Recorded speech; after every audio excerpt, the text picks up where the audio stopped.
Hello all, it's James Johnson, aka Sulfurblade, and I'm back here with another TV review. Um, since I've been, talking so much about Star Trek Discovery, it seems only, natural that I should probably talk about the Orville, because that is kind of the rest of the elephant in the room, isn't it? And so far to date, haven't really talked about the Orville, and it's time to change that. I'm a long time Star Trek fan. I love the original series. I loved Enterprise. I thought Scott Bakula was awesome in the Enterprise. Uh, I came to like Voyager, even though I was a little wishy-washy about the captain at first, but she grew on me with time. Um, the Next Generation, awesome. Picard, yeah, and Friends. The Next Generation really took Star Trek to the height that it is. I mean, yes, the original cast, Spock and Kirk and Bones and Scotty and Sulu and Chekhov and Uhura and Yeoman, you know, they were all awesome, but they only did so many seasons, and then they, of course, had their times in motion pictures. But the next generation really carried the torch through I don't know how many seasons of Star Trek, and it never got old. The It's just something about Star Trek that it doesn't get old. Well, at least good Star Trek doesn't get old. Star Trek Discovery, on the other hand, is, well, shall we say, lacking. But this isn't supposed to be a. I'm not supposed to be talking about Star Trek per se. I'm supposed to be talking about the Orville. And I'll be blatantly honest. When the Orville released last year, I was very skeptical. I was very worried. I am not a big Seth MacFarlane fan. I I don't watch The Family Guy. I don't like any of his animated smut TV. It's I've always considered it as being kind of what's the word I'm looking for? Um, just disrespectful to the intelligence of the community that watches it. So yeah, never really appreciated Seth MacFarlane's work at all. So when it was said that he was going to do a Star Trek like show, yeah, I went into watching those first couple of episodes with a heavy grain of salt. But man, if he didn't win me over, and win me over he has.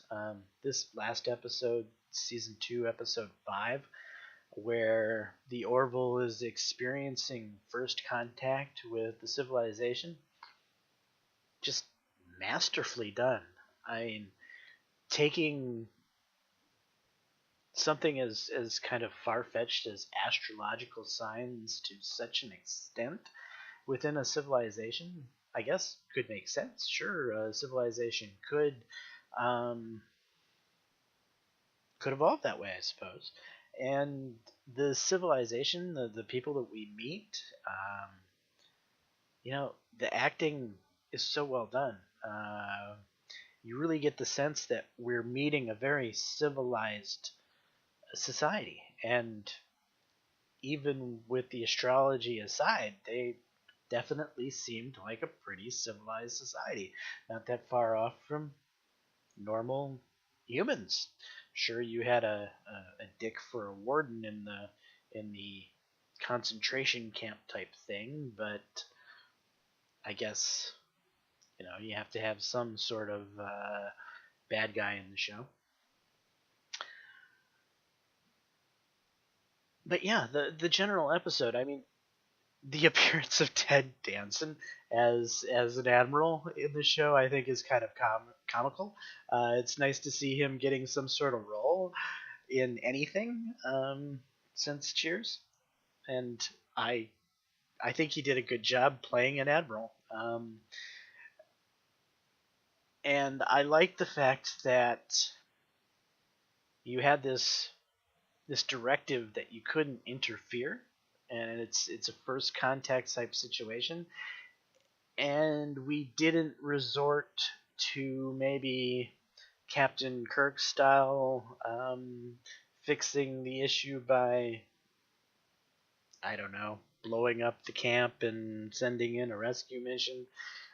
We actually went about the storyline of having to do things diplomatically, of not trying to rescue your crewmen because the chain of command said no, and you actually followed the direction of the chain of command right up until the end, and you had to resort to something like faking a star. I mean, that's Star Trek right there. That is really, really masterfully done. Um, it's plot lines like this where you can watch each episode, and the episode in and of itself is an episode. Yes, there is a broader storyline in the Orville, but each episode are a story unto themselves. Very Star Trek like in that matter. Yes, the Next Generation and other series has had an overarching broader story, but each episode was always its own episode, and that is a key ingredient of Star Trek that, well, Star Trek Discovery just doesn't have. This, like yes, I gave the last episode of Star Trek Discovery that aired just a day ago or so, at the same time as this one. Um, I gave it high marks because it's maybe one of the first episodes of Star Trek Discovery to have an away mission and to actually have a plot that made sense within the within the episode itself. You could watch it and it could stand alone without having to understand the overall story. That's important for Star Trek as far as I'm concerned. And so basically the Orville is so good at following the Star Trek recipe. So basically, Seth MacFarlane has completely won me over. I'm so impressed with the Orville. At times, I even feel like the Orville is the best Star Trek ever. I mean, I it's rivaling some of the best episodes of the Next Generation. It's rivaling some of the best episodes of the original series. It's rivaling some of the best episodes of Enterprise. I just feel that Orville really stands strong on its own 2 feet, and it really hits it out of the park with a lot of the episodes it has, which you certainly can't say about Star Trek Discovery, which is a shame. Um, it's it's almost bizarre how badly some of the old intellectual properties that we've come to love through the years are being treated. We could even talk about Star Wars in this respect. I mean, the original 3 movies of Star Wars were masterpieces. I can look back at them and almost recite the lines. I mean, I can close my eyes and I could watch Star Wars in my mind. I mean, how many dreams did I have about Princess Leia growing up? But and then the next 3 movies came out that, well, they seem like they lost their mark. It seemed like the desire to create special effects completely overrode the desire to make decent characters that you could relate to and enjoy. And so the next three movies just were not the quality of the original three movies. They really lost the mark in a lot of ways, but they were still at least digestible. They still at least fit within the canon.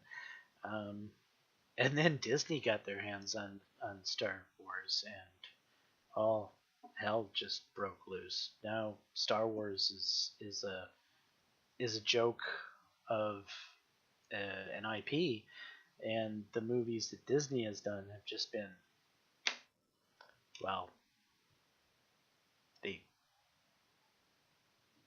they make you sick to your stomach, if anything. And it doesn't stop at Star Wars. Look at Doctor Who. Doctor Who has been completely trashed with this new female doctor, which I have nothing against females being anything, but she doesn't do Doctor Who very well, that's for sure. I'm not to say that, having a female doctor is the end of the world, but having this female doctor doesn't work very well. And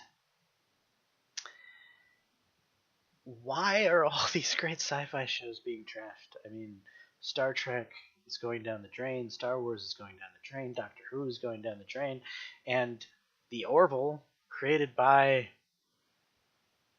a person who did smut animated TV, has created a better sci-fi show than all of the sci-fi shows we're used to watching.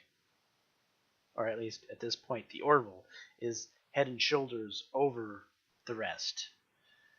Because it seems like the people that are supposed to know what good sci-fi is, Hollywood and directors and producers, and these people just don't have a clue. They're trapped in some endless cycle of no character creation, fancy camera angles and camera movement that only makes the show worse. Poor lighting, all these things that are supposedly new and fresh and revolutionary and better and more expensive only make the show worse. I don't understand. Don't you want to make money? Making money isn't making money the key to TV. And the Orville's budget, I swear, is a fraction of Star Trek Discovery, but yet the Orville is 10 times the better show of Discovery. So who's doing it right? The guys who are spending far less to give a much better quality product, or the guys that are throwing money at the problem and giving us a steaming pile of poo as a result? I don't get it. But anyway, I really loved this episode of the Orville. I really love the Orville. I'm an Orville convert. I'm all about the Orville. And Star Trek Discovery, not so much. Yeah, so that's where I am. Just wanted to touch base with you guys because I've been doing a few Star Trek Discovery type reviews, and I felt it's only fair to give you my opinion of how I feel about the Orville as well. Of the two shows, I strongly recommend watching the Orville. Star Trek Discovery, I don't strongly recommend watching. Though the last episode I watched of Star Trek Discovery I felt was a step in the right direction in many ways, but I'm cynical. It was directed by Jonathan Frakes, so I think it might have been a one-off, and not to be what we're going to see for the rest of the season probably. But if they do start to move forward in the right direction, maybe the show will at least be something that's not a complete embarrassment inside of the Star Trek universe. but I don't think they'll ever catch up to the quality of television that the Orville is giving us. They would, at their current, if we're using the last episode as a thermometer, as their pace of improvement, if they improved as much as they did between the first episode of season 2 and the second episode of season 2, which was a good improvement, but if they continued that same amount of improvement, it would take them about 3 seasons to get to where the Orville's at. But yeah, that's how I feel about that. So anyway, I'm going to continue to watch every episode of Star Trek Discovery because it's got the Star Trek name on it, even if it makes me regurgitate my dinner half the time. And I will continue to watch the Orville because it's just a wonderful show to watch. And I probably won't do any more episodes about the Orville because there's no point to. When a show is as good as the Orville, you don't need to make 14 episodes praising it. I think it's when you take a show that is supposed to be great, like Star Trek, and you continually give us such a poor product that people need to speak out and be vocal about the continuing poor performance, or maybe improvement, so that maybe if a critic does stumble across what I'm saying, they might take it to heart. They might figure out, oh, hey, we did something right there. Maybe we should continue that. But yeah, Star Trek Discovery, I will continue to probably make a few videos on if they continue to go in the right direction or the wrong direction. But Orville, I don't need to make any more videos about the Orville. The Orville is, unless they do something crazy and completely trash the show somehow, which I don't foresee, I don't see a need to continue to praise the Orville with several more episodes. They've earned their spot in the sun. So anyway, hopefully you like this episode. If you do, leave a like, subscribe, make some comments, make some noise. I'd like to see my channel maybe expand a little bit with some commentary or something. I don't care if you subscribe or not, really, because I do this more for fun. But because I do this more for fun, I would like to maybe have some conversation with some people out there sometimes. So, ask some questions or make some comments, and maybe we can get some discussion going. Anyway, that's all, and have a great day, guys. Peace.